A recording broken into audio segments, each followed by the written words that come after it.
8个男人每天早餐都吃10几斤帝王蟹，每人1只超大的伊式龙虾，裹上面包糠炸到壳红肉酥，筷子一夹，大口啃咬。在南极圆顶副氏基地的冰天雪地里，平均气温零下54度，企鹅和海豹还算好的，这里连细菌都活不下去。可在这么恶劣的环境下，有几个观测队员在生活，他们必须在户外顶着风雪取雪回来化水，睡觉只能在狭窄昏暗的房间里。工作以外的消遣只有打麻将和看电视剧。西村的任务是每天为队员做饭，每人1年需要的食物约1吨。西村每周都要整理冰天雪地里的食材，这里的食品基本都是冷冻、烘干或罐头。想要吃新鲜蔬菜，只有他在保温柜里种的萝卜和豆芽。为了让队员们吃好喝好，他准备了设备齐全的厨房，以及各式各样的食谱。切金枪鱼时，要确保每片都是1厘米厚；刺身装盘时，还要仔细用苏子叶垫底装饰。炸竹夹鱼，炸到金黄酥脆，还需要用纸巾小心擦干净。每位队员都能吃到一样分量的料理。西村就像5星级酒店的主厨一样，每天变着花样为队员们做美味的饭菜。可是即使每天都有精致美食，队员们早就腻了海鲜和肉类，倒更想痛快喝啤酒、吃拉面，连拌菜里的海参都挑出来，只愿吃剩下的青菜。每天早上，西村总是第一个起床，用录音机放一首交响乐，作为叫醒队员们的铃声。洗漱完毕后，就按录像带指导做体操。每天每周几乎都是这样重复着。今天早餐是玉子烧、味增汤、纳豆、腌菜和烤鱼，还有一碗香喷喷的米饭，绝对能让人吃得超满足。吃之前，大家得依次汇报今天的工作。午餐是饭团，因为气压的关系，这儿的水到85摄氏度就开了，所以蒸饭得用高压锅，手沾水再捏饭团就不会粘。在中间挖个小洞放食材，有鱼子、三文鱼肉，还有酸梅，特别开胃。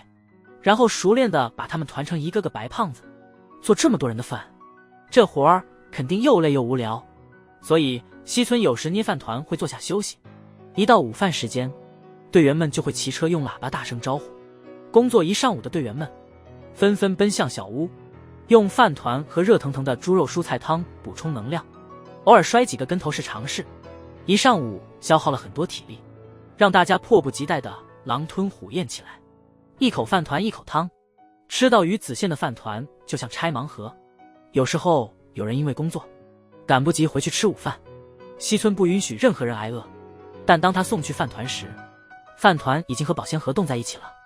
由于娱乐活动很少，西村整天脑子里不是想着早饭，就是想着午饭和晚饭。正巧上一支考察队剩了几只伊式龙虾，那晚饭就做油炸伊式大龙虾吧。虾脑已经提前混入塔塔酱中，肥嫩的虾肉蘸塔塔酱，一口下去真是鲜美无比。再搭配盘底的生菜一起吃，更能解腻。不久后，西村从仓库里发现了一大块顶级和牛，油脂如雪花般美丽，重量需2人才能搬动。西村用棉线把肉捆了起来，可惜肉太厚锅太小，再加气压问题，火力太弱煎不熟。于是他到了户外，用刷子给牛肉涂一层汽油，打火机一点肉就着火了。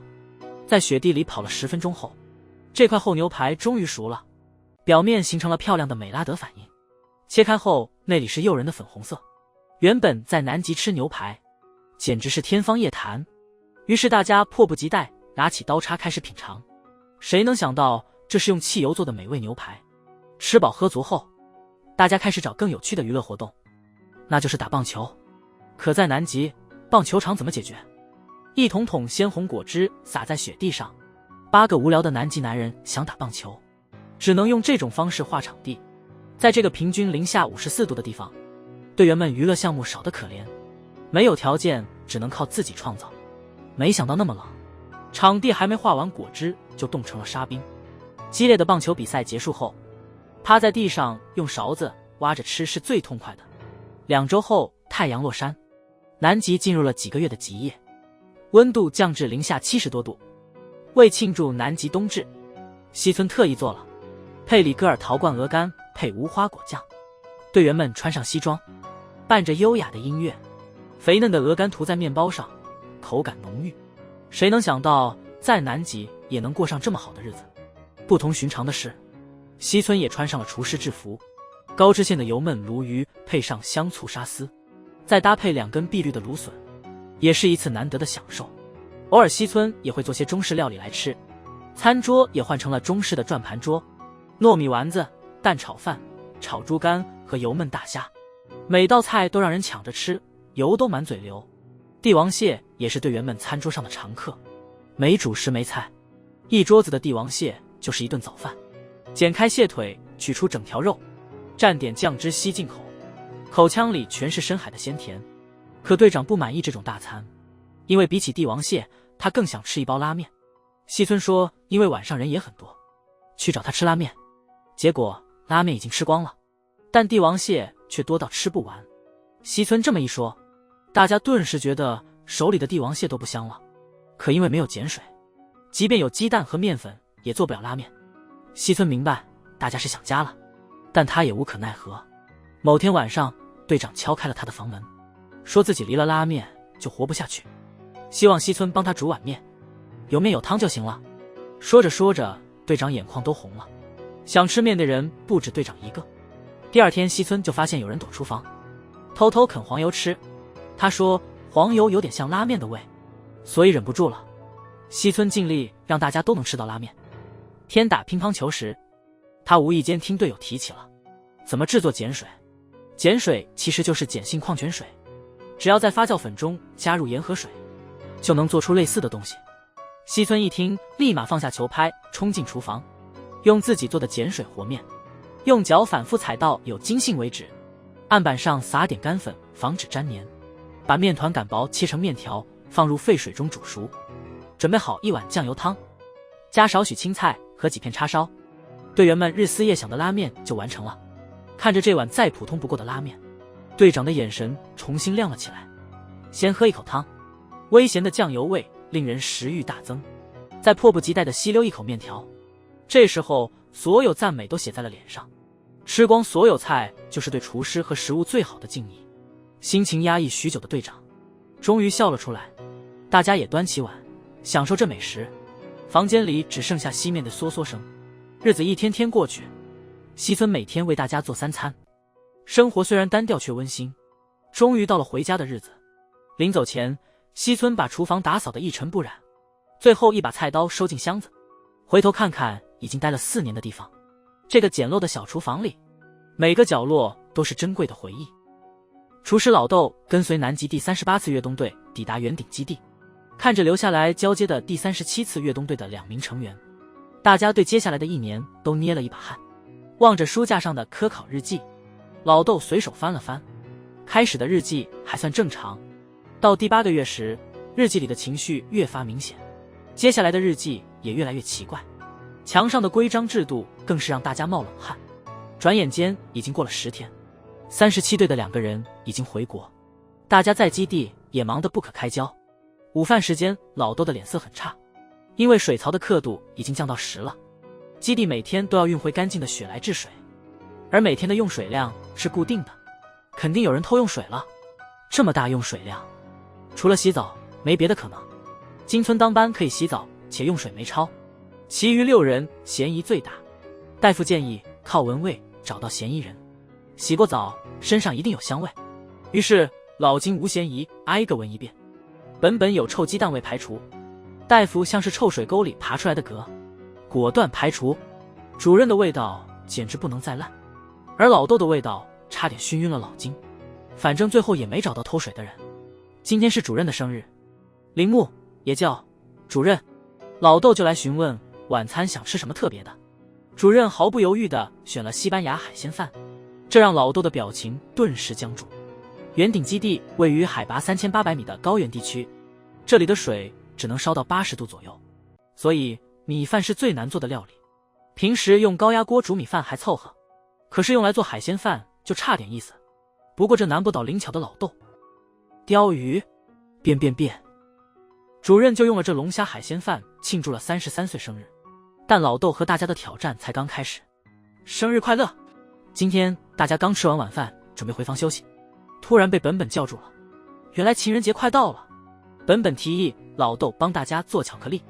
然后每个人把巧克力送给自己喜欢的队员，最后评选基地里最受欢迎的男孩。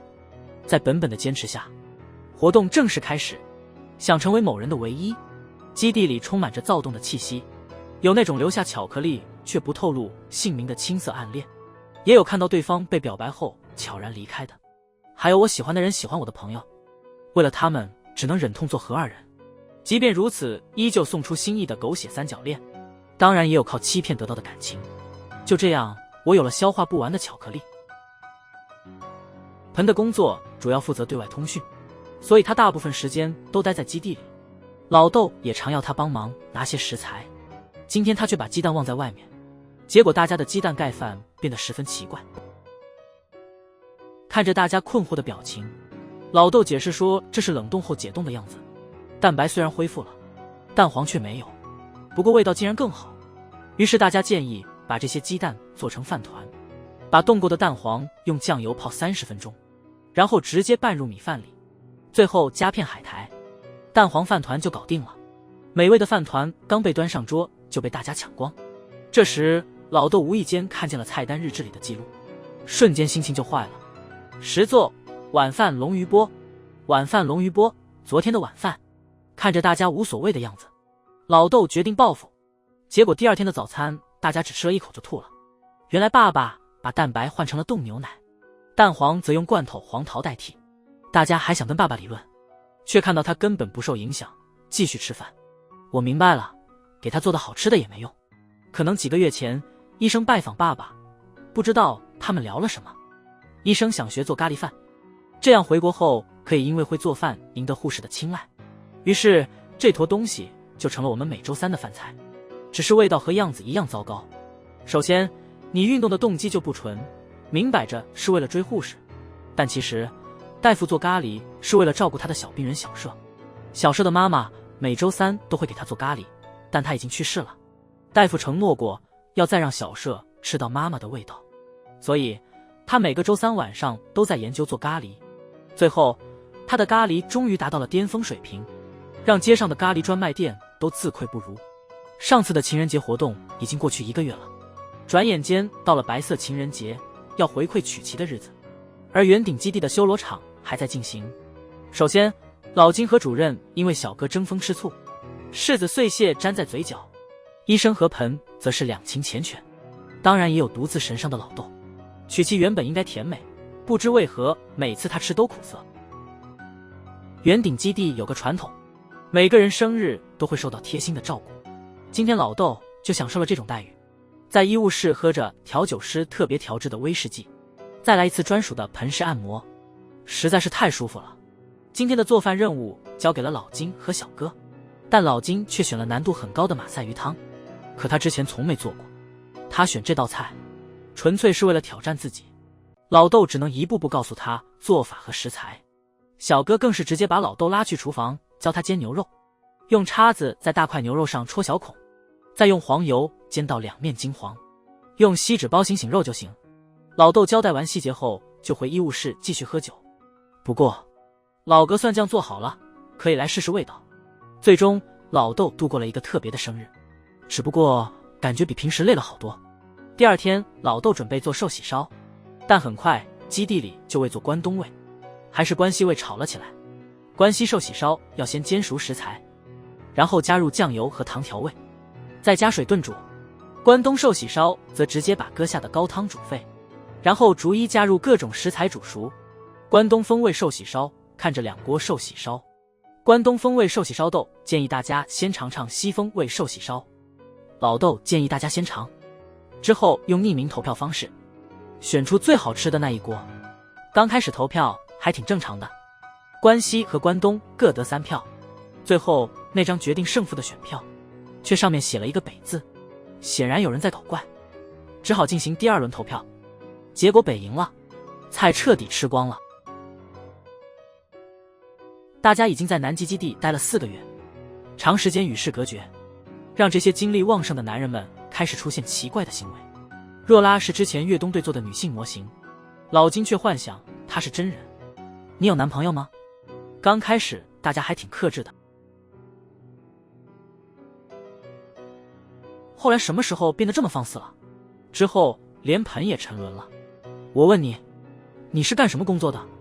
接着小哥也开始讨好若拉，女主散发的女性魅力绝对能安慰你。最后连老豆都沉迷其中。爸你也开始迷上了吧？我今天就打算来个一网打尽。罗罗，吃完了你还不够。后来 Rolla 被拼死保护他的大夫亲手埋在雪里，因为只要 Rolla 活着，基地就会变成狼窝。若拉风波结束后的3个月里，负责车辆维护的主任开始闭门不出。刚开始大家没什么在意，但1周后主任还是没出房间，门口的食物也越来越少了。担心的大家到主任房门口，只是老豆喊了半天也没回应。医生提议让他和盆来劝劝，主任可别想不开啊。最终还是没能劝出主任。转眼到了盆的生日，盆午饭想吃拉面，只是基地里只有泡面能煮。但因为一次意外，盆意外地实现了愿望。之前因为恶作剧，老豆把小哥关在基地外，冻得他直打哆嗦。于是小哥决定报复，他要让别人嫌弃老豆做的饭。小哥偷偷跑到厨房，随意加了些调料。不知情的老豆拿着锅水煮泡面，结果煮出来的泡面有些面的口感，这让老豆非常惊讶。盆这时提出晚饭想吃墨鱼刺身，但基地里只有乌贼干，根本无法做成刺身。刚好小哥过来准备嘲笑老豆，老豆这才发现他在水里加了奇怪的东西。泡面变成鲜面的原因是因为那瓶调料其实是让食物变软的小苏打，刚好也能让乌贼干有刺身的口感。在水中加入适量的小苏打，然后将乌贼干浸泡3小时，泡好后直接切成小片，这样就做好了乌贼刺身。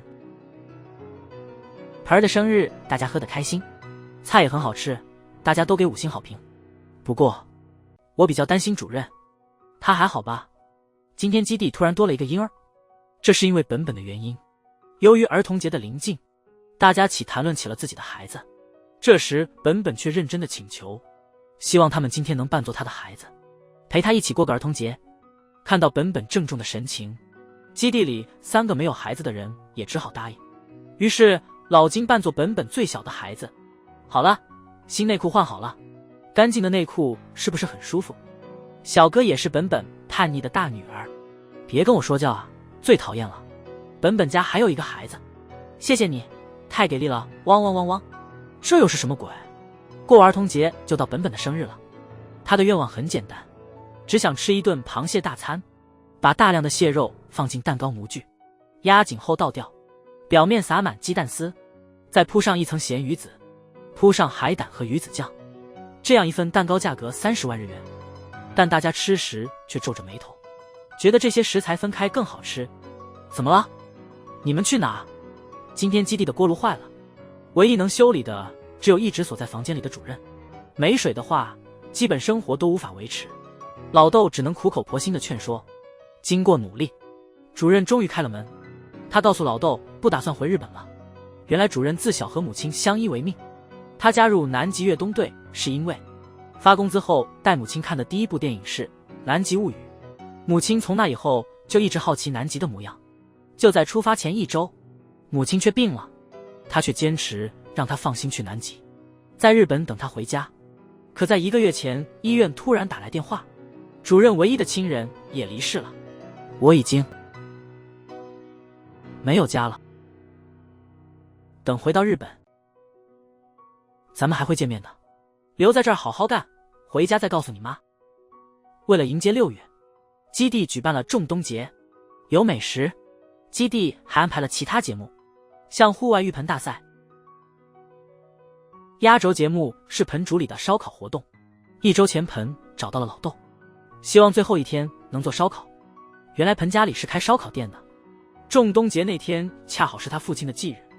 以前在日本时，他们一家会那天烤肉纪念父亲，所以基地里每到这时烟雾缭绕，只是烟熏有点厉害。盆差点也同一天去世，所以之后基地再没烤过肉。当天盆在基地找到一箱女装，大伙儿觉得太无聊，于是提议有人装扮成女生，让大家乐呵一下。最后通过投票，小哥毫无悬念的获选了。小哥的亮相明显让大家大开眼界。于是大家决定再找个男生扮女角。画风渐渐有些奇怪起来，她穿的是裙子，绝对不是别的，干嘛不理人家啊？这天老豆提议做些日式小吃，于是煎饼成了大家的第一选择，但对于具体风格却有分歧。看着众人吵吵嚷嚷，老豆提议用辩论来决定，最后辩论果然闹得不可开交。哇，这看起来真好吃。对啊，馋死了，想尽快尝尝。用电饼铛是不是有点太费劲了？可能大家觉得一开始这样做挺好，但今晚在这片天地，咱们学到了一课。有时候人生看起来很无聊，但其实有深意。今儿吃饭时，老豆突然告诉大家，他已经成功种出了豆芽，并打算增加产量。从今天开始，大家一起培育豆芽。为此，老豆专门讲了发豆芽的注意事项。从那天起，基地每天都换水。1周后，大家的豆芽长得都很好，只是大家看着老豆把成果拿走，心里都有点难受。又过了1星期，大家都说没照顾好豆芽，结果全腐烂了。刚开始老豆不以为意，直到他意外看到老金在给豆芽换水，才知道大家都对豆芽有了感情。快把豆芽菜交出来。说实话，南极挺无聊的，所以有时大家会自创一些特别的娱乐活动。今天大夫和老豆他们就开玩南极接龙，规则是不许用南极之外的词。于是从企鹅的保育方式，随处可见还埋着若拉的血，以及蓝鲸、海豹等都被3人提及。不过后来画风开始跑偏，活下去啊，活下去啊，要活下去。哇，怎么回事呀？我们要完蛋了。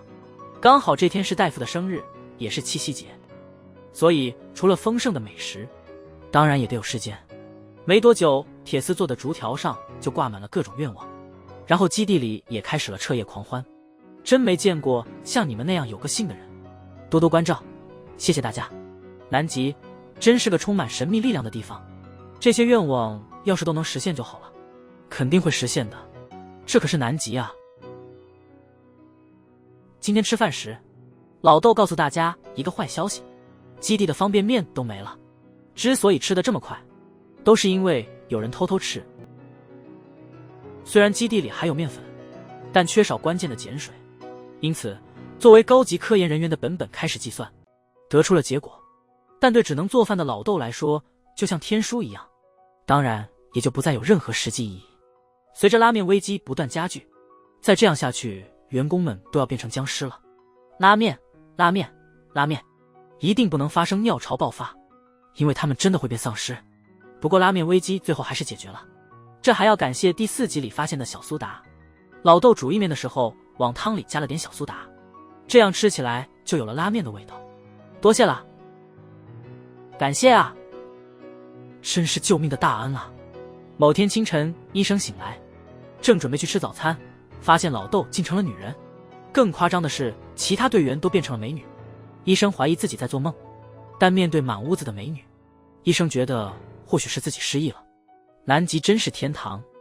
今天老豆检查水箱时发现，消失了7级的偷水贼又回来了。考虑到大家相处已经8个月，老豆决定给个机会，亲手做了一个悔过箱，只需写下自己的错，投进去，甚至不用留名，大家就不再追究以前的事。之后每天都有新的悔过纸条，大部分都是为喝了医生的酒道歉。直到几天后，偷水贼的道歉纸条也出现了。好吧，坏人也意识到自己的错误了。如果大家真想知道究竟是谁，不妨和第7集的字条比对一下。最近每到午夜，餐厅里总传出奇怪的声音，为此老豆偷偷放了摄像机录下晚上的情况，因为他一个人实在害怕，于是叫了基地的众人一起看。最后出现在视频里的竟然是大夫，雪白的雪奶妹妹。1周前，医生偶然发现了一只树笛，笛子底部刻着一个女孩的名字。许久没见过女人的医生便起了歪念，怕被发现，他只有晚上偷偷用。然而老爹查看视频时间与怪声的时间对不上，于是大家继续研究。哎呀，又一个变态，不过和前2个怪人比起来还算正常。哇，不可能吧，幸好基地里还有正常人，像小哥和主任只是想练习吹笛子。当然，老金也不能幸免。但仔细检查后发现，因为底部磨损，笛子上其实写的是雪男，就是第1集的兔女郎。至此，圆顶基地鬼事件落幕。可雪男为什么把笛子带过来呢？依然没听到消息。每年都有1个人能见到。基地有时会办中国文化交流大会，大家赌输了1个月不用值班，很快比赛就进入白热化。麻将果然是最佳娱乐。最近交流有点频繁，老豆在包烧麦时竟打瞌睡，幸好小哥来厨房叫醒他，但这时在包烧麦已经来不及了。看见这种状况，老豆只能死马当活马医，米粉捏碎后混烧麦肉馅一起蒸了。虽然卖相差强人意，但好歹是有晚饭了。大家赶快开动吧，我来了，来吧来吧，大家吃啊吃，有空的时候一定要试试，皮薄馅大超满足，真香。